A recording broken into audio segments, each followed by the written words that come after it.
Greetings and welcome to the video introduction to Exam 1 of Chemistry 223, and I'm glad to have you here. Okay, over the last several chapters we've learned a lot of new things. We've learned, for example, about entropy, and how entropy and enthalpy can be used to describe the Gibbs free energy of the system to predict if the reaction is spontaneous or not. We've learned about the equilibrium constants and how they can be used to describe a variety of things, and Le Chatelier's principle, which goes along with it. And then we've also learned about acids and bases and how powerful they can be when it comes to chemistry. And we've talked about then buffers and Henderson-Hasselbalch equation, titrations, lots of stuff like that. So just show me what you've learned. That's what the midterm's all about, and you can absolutely do this. The format of the midterm is going to change year to year a little bit, but here are some things that I think I can say with confidence as of this point.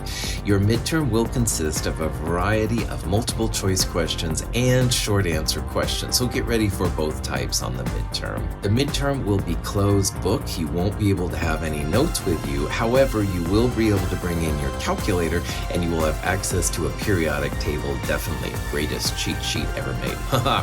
And it should be no problem. When I return the midterm to you, it'll have at the very end what's called a summary sheet, which kind of says how you're doing in the class as of this time. And I encourage you to check that summary sheet out. Make sure that the grades I have listed for you are the grades you actually got.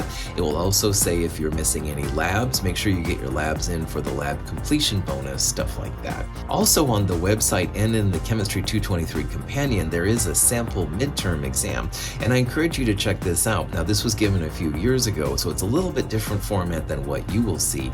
However, you can get a sense for the kind of questions that I'll be asking, and also the answers are given at the end of the midterm, so you can kind of test yourself, see how you're doing, and get ready for the concepts that way too. Okay, if you have questions on anything, please know that I'm here from you.